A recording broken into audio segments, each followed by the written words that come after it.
So I went to counseling today. It was so good. Like, I was like, I ain't got nothing to talk about, which I haven't had anything to talk about for a while. Because the only thing that's been bothering me is overstimulation and like how I feel out of place at church right now. And yeah, anyway. So I went to my counselor. This was my trauma counselor today. And I brought up to him, I don't think I'm doing much work in my biblical counseling. And I feel like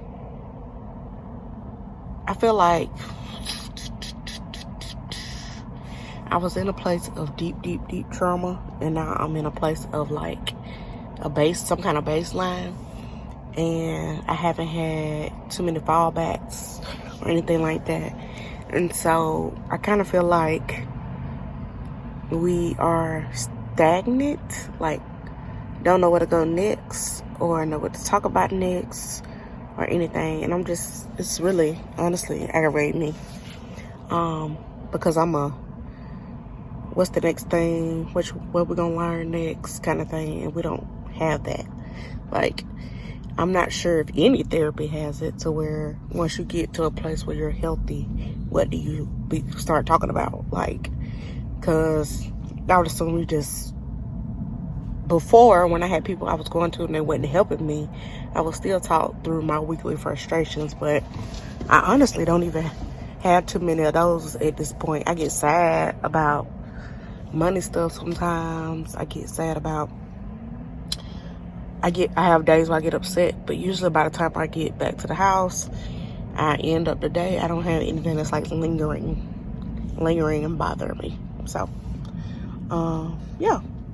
So I've decided to end the relationship with it's other stuff, but we basically came to the conclusion that I'm going to end my relationship with my current biblical counselor. I'm still going to go see my trauma counselor once a month, and I'm going to do microcurrent feedback. I'll let y'all know what it is if y'all don't know what that is.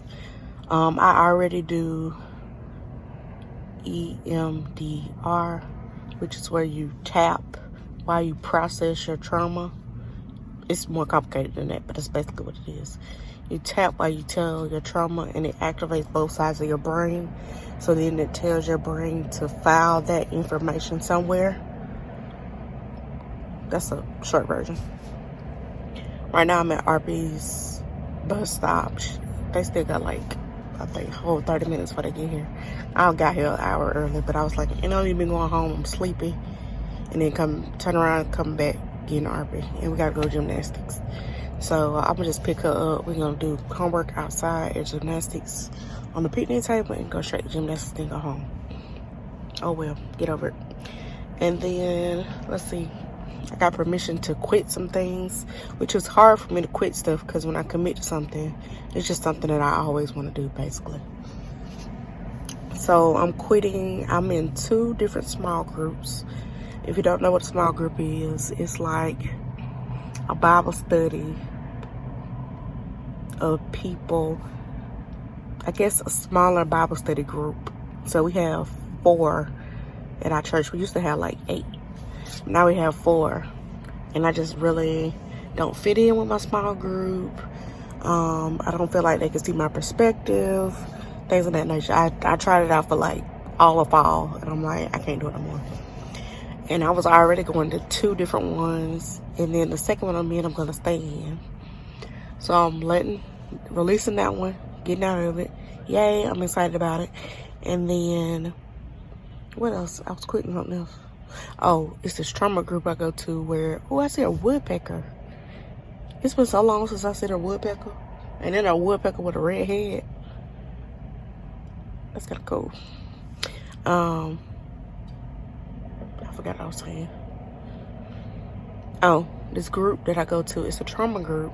It's for other women with trauma to all meet up and just like have a safe space to talk. And my biblical counselor, who's no longer going to be my biblical counselor, is over that. And that person also goes to my church. And so I was like, I feel like I'm not getting anything because most of the people in that group don't come every single month. I do. And so we repeat a lot of stuff because people miss. And it's like, they don't know what stuff we've talked about already and what stuff we have and whatever. And I do because I take notes. And so I'm not really getting anything. It's not that I'm trying to get something out of everything, but small group normally functions in a way to where I can relate to people at my church, have intellectual conversations, and it should be like a fellowship kind of thing. So it should be no negative feelings surrounding it. And then the same thing for this group, right? It's a good thing if you're in trauma, you just need other people to be around. A break for your kids, a break for your husband, and just to talk about your trauma junk, your therapy junk, whatever. It's good. But now I'm at a point where, like, I don't have no trauma stuff to say. I'm tired of talking about my trauma stuff. And only reason I've been going is because I like the people in there. And so one person, well, two people not include my biblical counselor, I talk to on a regular basis at this point. So I'm just gonna accept that because it costs me a lot of stress to get a babysitter for that. It's at like 6:30 and it's like an hour and a half. And it's just extra money and extra time to carve out for something I don't, yeah. Because I do a lot of serving anyway. So I took a break from choir because Arbor was in kindergarten. I'm trying to debate whether I'm going to start back choir now or I'm going to wait till fall. I think I'm going to wait till fall because I think some things are just off right now and at church. For a reason. I'll get into that in another video because it's already too long. I'll get into that in another video. But something is off, and I feel like by fall, it's either going to be a change made or something drastic is going to happen. So I don't want to be a part of that. So I'd rather be whatever after the change happens or whatever happens. I want to be in the after. And then I've been on what we call the discipleship task force in my church to talk about how we want to start walking people through, like, how do we want to start as a church, because we already do this, but as a church, take people into the evangelizing stage of their Christian journey, right? And then have them partner alongside somebody and give them tips and training on how to disciple somebody. Like, I meet with older people at the church, and just they help me with a lot of stuff: finances, spiritual stuff, friend stuff, everything, dating, everything. And so it's kind of like we trying to build that culture to where everyone does that. And so when the big thing happened at church, where some people left, some people stayed, now we're kind of like, okay, getting back down to what does our church now look like what is our culture of our church right now, and then what are our goals that we're going to be working towards. And so I was on the discipleship task force, then the split happened, so now we're doing the readjusting. And so I'm not gonna say discouraged, but I just have a lot of weird feelings going on right now about how I feel about a lot of things. And I just feel like if I take myself out of that, the discussions about all of this stuff, maybe it'll calm down some of the feelings I'm feeling about other things inside the church. So, pastoring, still on point. Sunday school, still on point. Questions for the small group, still on point. Fellowship, it's like, I feel like certain people feel certain way towards me, but I don't really know why, and I don't know if I'm making it up or if it's an actual thing.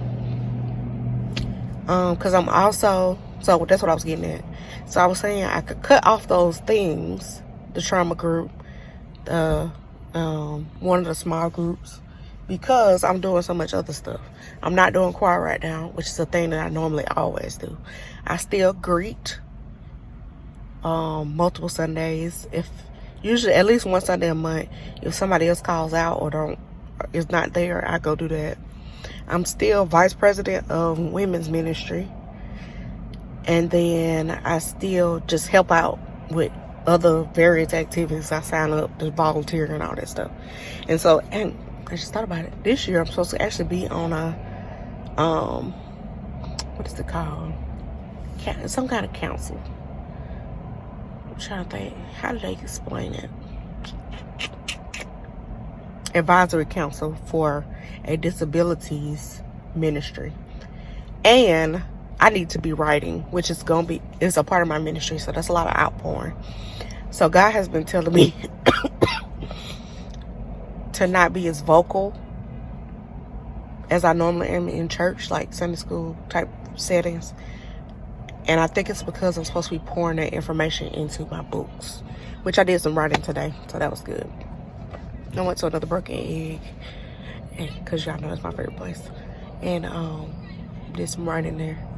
And I've been doing a lot of reading. So one of the things I want to do is finish. I don't think I showed y'all my vision board. I need to finish at least 52 books of books that I've already started. I've started more than 52 because when I went over the list, I had to actually think about and pick out and choose 52. So I already know it's more than 52. But as of today, I've read 3. It's just one a week. As of today, which is the 10th, I've already read 3 books. And I started a new book, but it's just an audio book that I listen to while I'm driving to my grandma's or to a therapy appointment or something. Something that's over like 10 minutes. And because I don't want to listen to self-help stuff while I was riding in the car, which I was doing before, but then I want to take notes. And so that's the whole, trying to not be hazardous on the roadway. Tomorrow, unless y'all see my hair. Tomorrow, it look a mess. I'm getting my hair locked. And I'm so excited. I'm sick of my hair. I'm so sick of my hair. Y'all don't even know. I plan on, at some point, just figuring out how to retwist it myself. But I'm going to let this girl twist them. Hopefully she follows my instructions. If she don't, I'm just going to get up out the shell. Because I'm just sick of hairdressers who want to do whatever they want to do and not listen to what I say I want done in my hair. So if I have any problems with that, I just leave tomorrow. So I think that's it. So cutting back on some of the therapy because I just don't need it probably will help me more, give me more time to focus and put my energy towards the food, healthy eating I need to be doing, exercises I need to be doing, and like just overall, like I want to learn what my style is. I don't have a style of clothing I like to wear. I like to wear classic, I guess would be the category, but in plus size, that is very expensive. Those clothes are very expensive. And so I'm just like, I'll just wait till and I'm like, I'll just wait until I get my budget, get my pay that down, and I'm just waiting and waiting and waiting. And in the meantime, I've been looking like a bum for like all my life. And I'm kind of getting to be over it a little bit. And so I'm kind of like, I want to get quality clothes, which, oh well. I need shoes. I'm just trying to think about it, honestly. I'm like, it's fine, you at home, nobody sees you. But then like today, I went to therapy, which I'm like, okay, cool, I can just chill. But then I went to go eat and do some writing. And I wanted to look nice. Not like over the top nice, but just decent to where I don't look homeless. And I'm like, go in the bathroom, wash my hands, and I'm like, my hat's like this. My hat's like this on top of my head. And I got on my Air Bellinger t-shirt, which is fine, and leggings. And I just look out of place because everybody else there is kind of like business casual dressed. And I just look like a bum going in these people's store and they think I'm gonna steal something. Like, I don't want to be treated like that. Which they didn't treat me like that, but I did feel that way. And so I'm trying to do better with that. And I need to like figure out my skin. I'm still having skin issues. So I must have touched something because now my hand breaking out. This has been going on for like a week. Some kind of skin irritant. I probably touched something that was citrus. So Arthur was like, Mama, did you touch some pineapple? And I'm like, I don't know, I probably did. I wouldn't be able to tell you. But as you can see, I just showed you my hand. I ain't even got no lotion on my hand. Just ratchet. I'm trying to do better. But yeah, that is something I want to tackle. But I'm in with my nutritionist. I talk to her more on a daily, every 2 days or so basis. And then I still be meeting with my trauma therapist once a month. So, and I actually have a dermatology appointment this month. So we'll see how that goes. But that's it for today. And y'all tell me what y'all want me to talk about next. I could talk about the church thing. I could talk about issues I'm having with self-care, skincare, all that. Things that are happening at work. Y'all just tell me. Nobody said anything on that video I put up yesterday. I know me and Arp was just chit-chatting. But bye.